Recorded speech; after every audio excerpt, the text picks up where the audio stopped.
Hey, I'm Keith Sherwin. I'm originally from Welland, Ontario, based out of Hamilton for the past 10 years.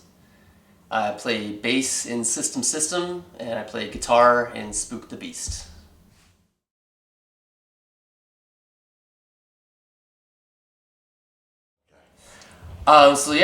Influences personal and musical growing up. My parents, obviously, first and foremost, were always playing music in the house. Lots of classic rock, Stones, Beatles, Zeppelin, The Who, Rush.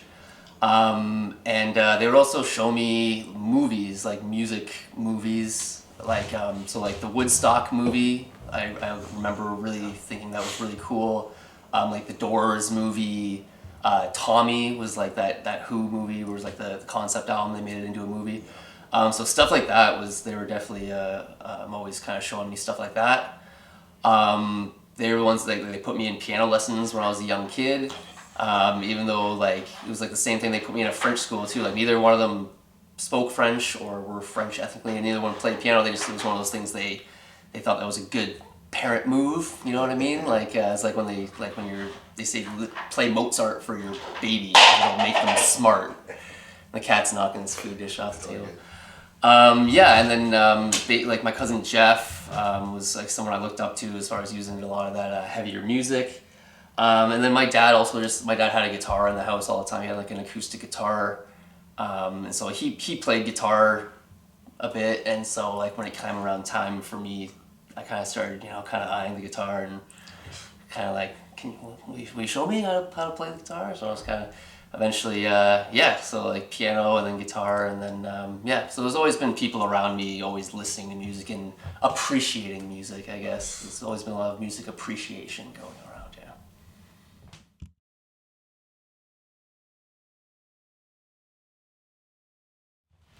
yeah. So what got me into punk and hardcore and metal?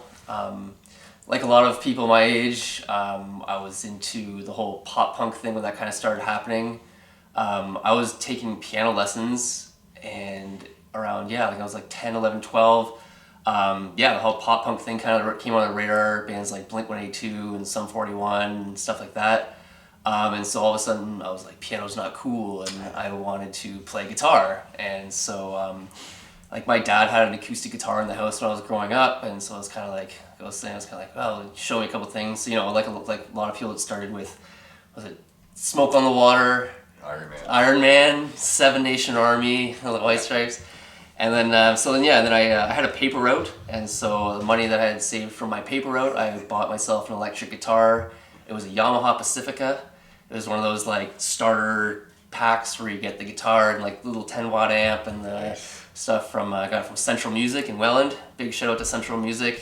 They've always been super helpful over the years.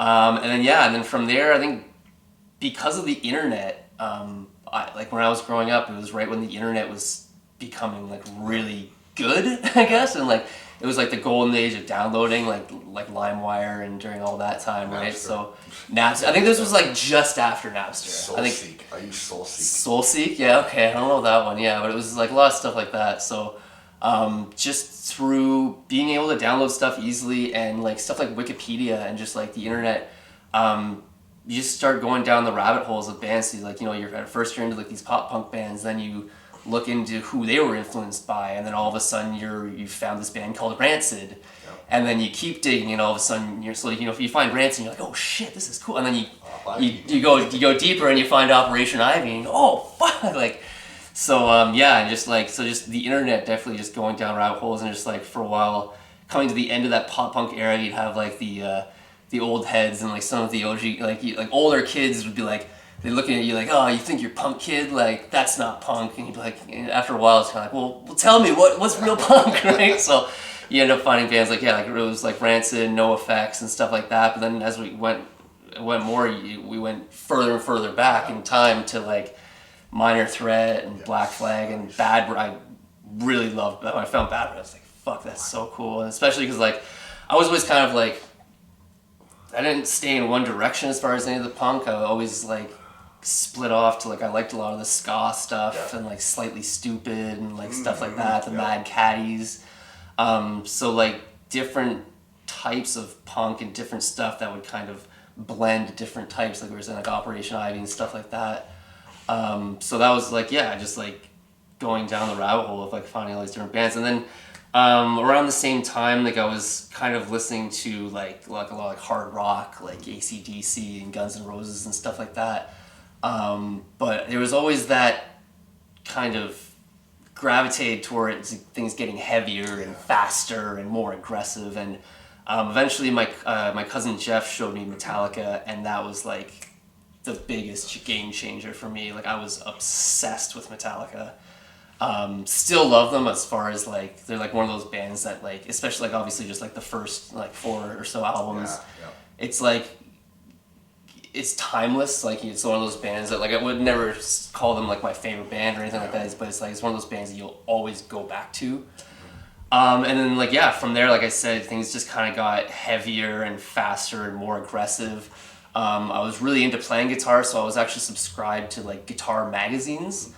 And I think through a lot of those guitar magazines, I started finding bands like Lamb of God and like Children of Bodom and stuff like that. So it's, like I said, it started getting a lot heavier and like with like the screaming vocals and stuff like that. And then same thing, just like going back and finding where their influences were from and who they were influenced by. So like bands like Entombed and you gotta mention Burn the Priest. Burn the Priest, yeah, well, same thing. Like, as you become more of a fan of Lamb of God, then you go back and you find the Burn the Priest album, and stuff like they had that live, the Philadelphia, the live album, and they played a couple Burn the Priest songs for that. So I was like, oh fuck, what is that? Like, and then as I got into high school, things got a lot proggier. I got more into like kind of prog metal and like technical stuff. Between the Buried and Me, Protest the Hero, stuff like that, and then Dillinger Escape Plan. Dillinger, yeah. Math rock. Yes, it got a lot mathier, and then that's when kind of I started to all the theory and all the lame stuff that I learned when I was taking piano lessons. All that started coming back, and I started kind of getting into studying theory and kind of technical stuff as far as music again. Yeah. So just adding into like what got me into like punk and metal and hardcore, I was also like I skated briefly, like kind of grade 7, grade 8. I was into skateboarding, but I kind of fell by the wayside once I started playing guitar. But during that brief time, and even after, like just skateboarding culture has just been very big in like introducing me to a lot of punk and metal music. And like even after I stopped skating, I've always been around people who did, and just stuff like video games, like Tony Hawk's Pro Skater and stuff like that. Always had like really great music, and even just like skateboard like magazines and like movies, like videos, like skate videos. Were always like really big on introducing different good music. So like even after like getting out, just the skateboarding culture has always been around and important. And the other one was just growing up in Welland. We were very fortunate, like later, like I said, kind of around the same time, grade 7, grade 8, we started to notice and start going to like a lot of local shows. And we were really fortunate to have a lot of great bands around that time. And it was just weird, like being into like bigger bands like Metallica and stuff, and always just thinking that to see cool music like that, you had to go to like a concert or something like that, and like not even having any idea that there were small local shows even happening. And that was even something that like we could do, like go to a show and like see cool bands. It's like, so like eventually that just kind of entered our I'm trying to say we just kind of like realized that was like something that was around. And so like me and friends just going to local shows and seeing some really great live bands. So like around that time in Welland, it would have been like Club Social and the Lions Club would have been like showing a lot of shows. Bands like the Ceremonial Snips, Murder Thy Maker, In These Walls, Rat Affair, Keep It Up. A lot of great bands around that time. And then there was a few instances where they stopped having shows at those two venues. Like I think it was the Lions Club, somebody went through a wall And then at the club social, someone like broke their arm in the pit or something like that. And so they stopped having the shows at those two places. And this place opened called The End on King Street. And so they had shows there for a while. And eventually that one got shut down too. I wasn't at that show, but I guess after they shut down, a bunch of people broke in with like a generator and had like one final show, which I wasn't there, but it's pretty cool that happened. And then once they were closed down, basically for the rest of high school, we had to go to St. Catharines for shows. And that would have been like at the L3 in St. Catharines. Yeah, exactly. And like that was when like Scene Fest and stuff like that was happening. But yeah, so local shows were.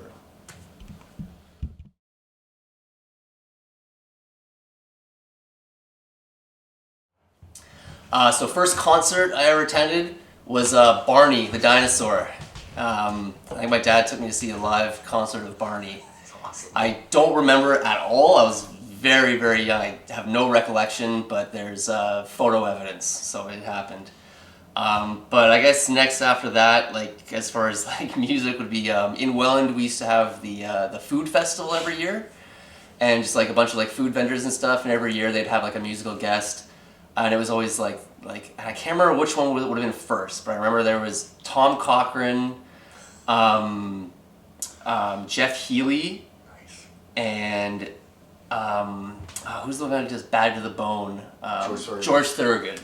So it would one of those three would have been the first one, so that would have been the first like rock and roll kind of thing, and then first like hardcore kind of show would definitely be in Welland at the Club Social. I'm trying to remember who was all there. I know Rat Affair was definitely there. Snips might have been there. Murder Thy Maker might have been there. But it was like, one of those shows at the Club Social, yeah.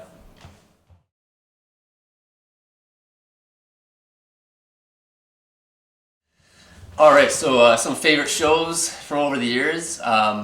First time I saw Iron Maiden, Bruce Dickinson had like just beaten throat cancer. And he killed it, so that was really cool to see. I'm just gonna have to keep checking my list for this one because this was definitely the hardest of the questions. Just kind of like didn't want to forget anything, and I was gonna draw a blank here. So, Maiden. Seeing Meshuggah was really cool. Not only do I just like love Meshuggah, but also I've always been one. I never give a shit about light shows. Like I always thought it was cool, like to see. Like visual art, like on a screen behind the band. Like big Tool fan, so like seeing Tool, like they always have really cool visual stuff. So that would be one too. Like seeing Tool for the first time, so I was a really big fan of them. So the first time I got to see them was pretty special. But Meshuggah though, I've never really cared about light shows at all. I've always just didn't really affect me. But seeing Meshuggah, the light show was incredible. And it actually did something for me, like on a creative level. Like, I thought it was actually really creative and like artistically moving. So I think that was that's like one that was a favorite show for that reason. Like different shows for different reasons. The Wu-Tang Clan. A few years ago, Chef Matty Matheson did Matty Fest in Toronto, and he had a bunch of bands come. The Descendants played. I'm blanking, but yeah, a bunch of bands played. But Wu-Tang played, and like going into it, I was being really cynical about it because I was like, I know a lot of times when they play, it's like, yeah, like the RZA will be there, but then it'll be like all the like obscure, like random, like Capadonna and like all like the random background members of the clan. But like they were all there. It was like the RZA, the Jizza, Method Man, like Ghostface, Raekwon, like everyone, and Young Dirty Bastard was there. Like OGB's son was there. So that was really cool. I got proven wrong because I was telling all my friends, I was like, it's going to suck. Like, they're not going to be there. It's just going to be all the obscure ones. But, like, all the main guys were there. So that was really cool. Seeing the Tragically Hip play Downsview Park on Canada Day was really cool. I know a lot of my punk buddies hate the Hip, but I love the Hip. And it was one of those bands, like, my parents and, like, my dad especially was into the Hip. So... like growing up was just kind of like it's like nostalgic. So just basically I've been hearing them like my whole life, and seeing them live in Downsview Park on Canada Day was kind of like a special kind of thing.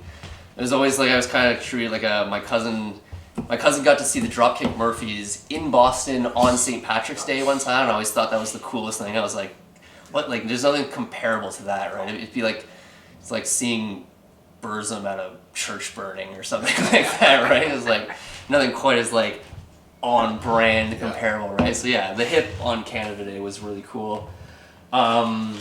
I've always, like, some people like talk down about or like get cynical about reunion shows. Mm-hmm. Some like reunion shows have been like the best times ever for me, especially for some bands that kind of, I only got to see them like once or twice near the end of their run before they broke up, and then so like bands like Straight Reads the Line. Okay. I got to see them once or twice before they broke up. So then when they did a reunion show, that was pretty awesome. Same with In These Walls, another Welland band who, same thing. Like right when I started going to shows, they had like just stopped playing shows around that time. So when they did a reunion show, that was really special. So stuff like that. Certain bands that were like, I thought it was like you have to see them live, right? Like listen to the album is one thing, but seeing them live. So like Tool, for example, big live band. Bad Bad Not Good, like jazz band from Toronto. Just like young kids playing jazz stuff. So like seeing them live was really cool.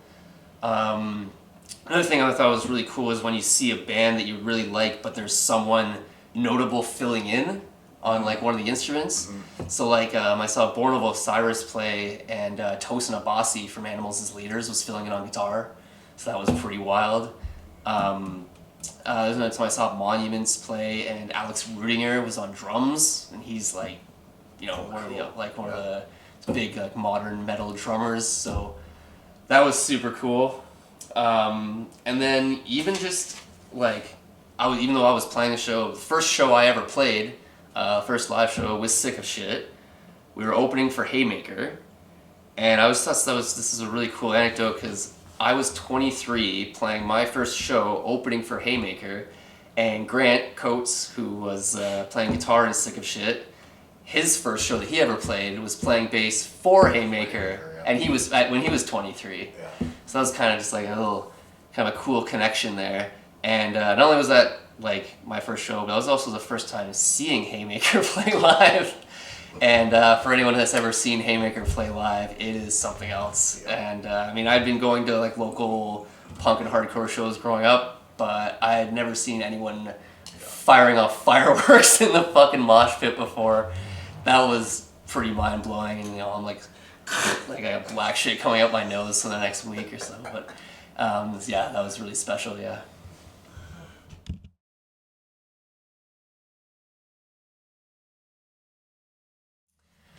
So craziest thing that's ever happened at a show. Two things come to mind. One time, some buddies and I went and saw Primus at Massey Hall, and my one buddy and I, the two of us, we left the rest of the group and we went out to, I can't remember if we were either taking a piss or going to get a beer or whatever it was, but we're walking through the stairwell to kind of go through the different levels and different levels of Massey Hall, and I don't know how we found it, but somehow we're going through the stairwell and there was a ladder, and we wonder, where does this ladder go? And so we climbed this ladder, and before we knew it, we were like in the rafters above Massey Hall. And we're like, what the fuck? Like, how do we get here? And like, how is this even like allowed? Like, how is this available? Yeah. And so we're watching Primus from like the rafters of Massey Hall.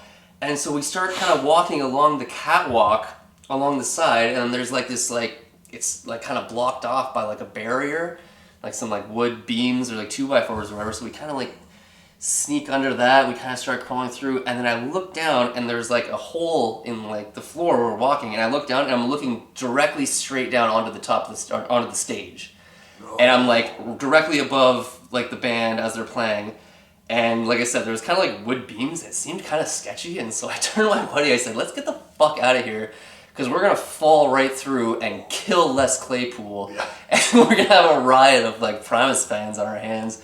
Like, so that was pretty wild. I was like, how did that even happen, or how was that ladder even accessible to the public? Like, but anyway, that was pretty wild.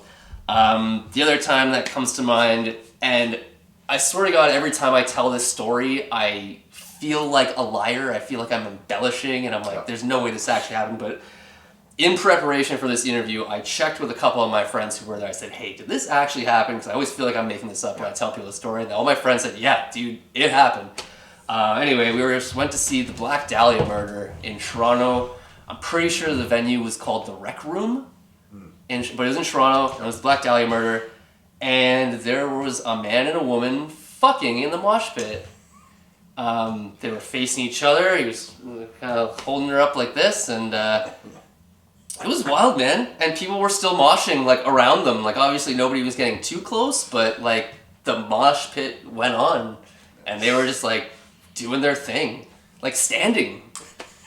So anyway, like I said, I've told that story before, and I always feel like I'm full of shit when I tell the story, but I checked with some other people that were there, and apparently it did happen. I did not imagine it. So that's the craziest thing I've ever seen at a show.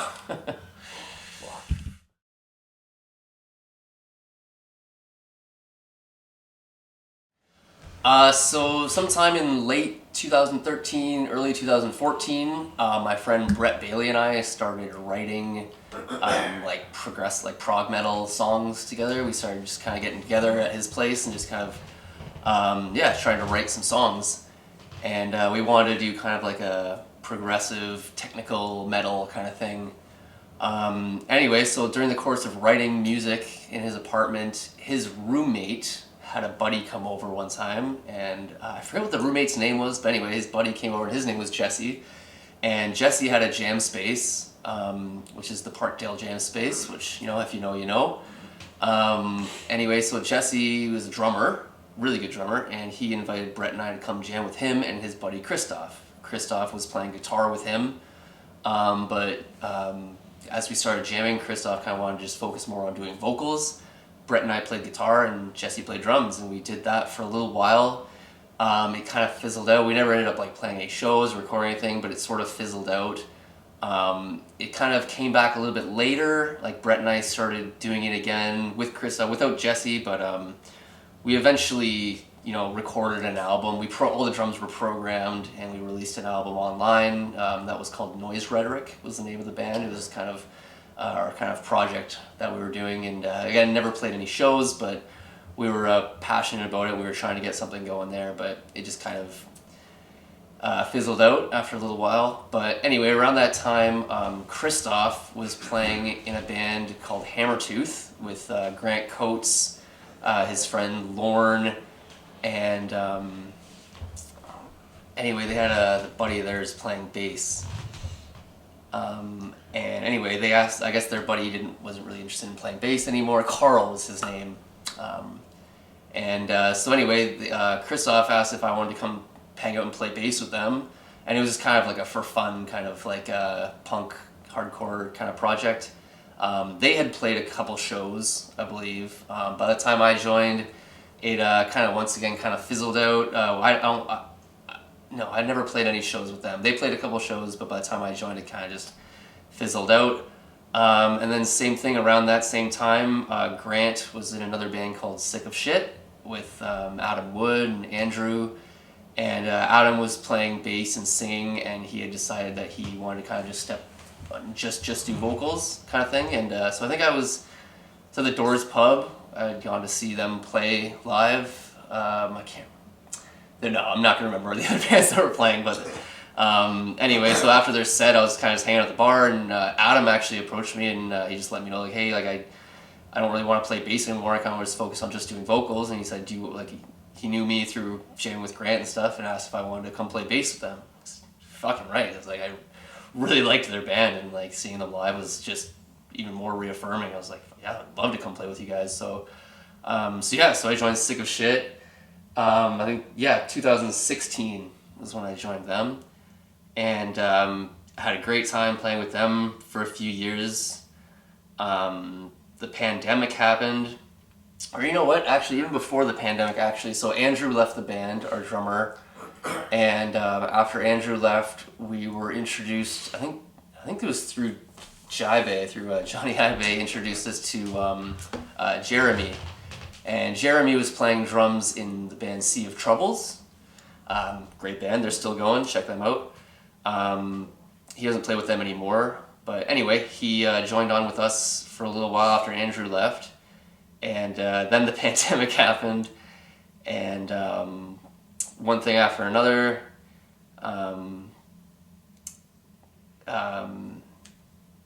We lost Adam, and sick of shit, just didn't feel right doing that anymore after that. So that was the end of that. But during all this time, like for many years, I want to say like 10 years now, there's been a band called System System where Grant was playing with John Krutoff and Nate Overholster. And once again, this is kind of like my lane, I guess, but the bass player decided he didn't want to play bass anymore. And so John said he didn't want to play bass anymore and he wanted to just switch over to vocals. So same thing, the guys were like, Keith, do you want to come play bass in System System? I said, of course, I'd love to. Nice. And so I think that was in 22, so last year, that I joined up with System System. And then in that same year, my fiance Megan and I, we moved out to Cambridge. We were based in Hamilton for 10 years, and we moved out to Cambridge to live in her parents' basement to try to save some money. And so while I was out in Cambridge, there was a band called Spook the Beast that I guess while I was living in Hamilton, I'd seen them play live at the Staircase. And they played with Absorb and some other bands. And I thought they were awesome, so I was like following them on Instagram or whatever it was. And they're based out of Kitchener-Waterloo area. So while I was living in Cambridge, I saw they posted on their Instagram that they were looking for a guitar player. Their guitar player was leaving the band to focus on his other bands. Campbell, shout out to Campbell, awesome guy. We're all still really good. Like, he's still close with the band, and he does a lot of things for us, like photography and stuff like that. So shout out to Campbell. So I saw that they were looking for a guitar player, so I auditioned, and so I've been playing with them since last year, and been having a lot of good times playing with Spook the Beast. So, and that's where we're at now. So yeah, those are the two bands.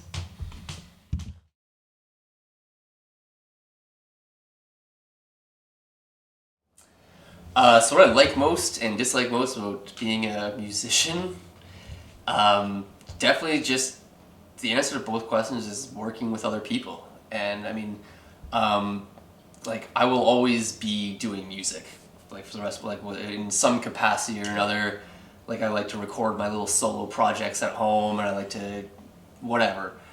But the best part about being in a band is the fact that it's not just you, it's not just your own creative process. You have the creative process of the others around you, and you're bouncing ideas off each other, and you've got this idea and they improve it, or vice versa, they got an idea and you improve their idea. And it's just the idea of like other people bring influences and ideas to the table that you would never have thought of yourself, and that just always ends up just making things better. And just so just like the influence and the influence other people have on you is definitely the best, and just meeting other people in general and not just like being stuck in one frame of mind or like one train of thought or kind of thing, and other people will make you think of even your own ideas in a completely different way that you would never have thought of yourself. Outside the box. Yeah, exactly. And outside the box and outside of your comfort level, like if you're just doing stuff at home, like you're gonna do you. But if you have to go and travel to meet up with some people, and maybe it's a jam space that you've never been to, or maybe it's some people you've never met, or maybe you're like a little intimidated, or you're a little outside your comfort level, like that will alter your creative process and alter the way you think about where like the direction of any kind of creative whether it's music or even like the visual art or or like what your band's artistic vision is. Like it'll always be impacted by all these different areas. But much in the same way, the worst part about being in the band is that you have to work with other people. This the answer works for both, and sometimes working with other people can be frustrating, mostly because of scheduling. Yeah. Just finding the time to, everybody get together to practice, and finding a time, especially like the older you get, everybody's got jobs and everybody's got relationships and stuff going on, so it gets harder and harder as you get older to kind of get everybody in one room at the same time, but it's fucking worth it. So it gets hard, but you almost just remind yourself, like, with how hard it is. You're like, well, yeah, this is a pain, but obviously we're doing it because we want to do it. And if it was that much of a pain, you'd just be like, well, fuck it, it's not worth it, but it's worth it. So yeah, basically just trying to work around everybody's schedules, and basically that's the hardest part, is just getting everybody in the room at the same time, whether it's for practice or organizing shows. Like, we get offered a show. It's like, hey, can we do this show? It's like, well, I can do it. Well, I can't do it. Well, I can do it. Well, I might be able to do it, but I gotta book work off, or I gotta check with the boss, and see, or I gotta check with the wife, and it's like, so it's definitely trying to organize, practices, what shows we're able to play, and then even just like after recordings are done, it's like, oh, we gotta listen to the mixes, and you gotta listen to this, and what do you think of the mix, and and sometimes you're waiting to hear back from people about stuff, and so basically, it's just kind of getting everything together at the same time.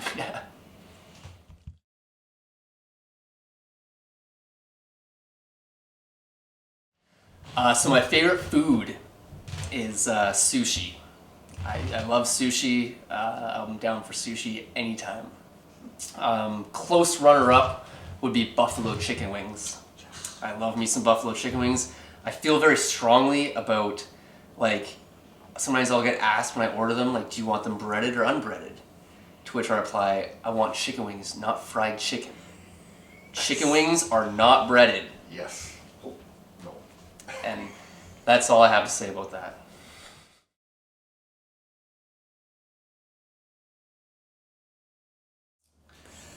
So my most useless talent, not only am I like double jointed here, I can do a little weird thumb pop thing, but I can also turn my feet almost all the way around.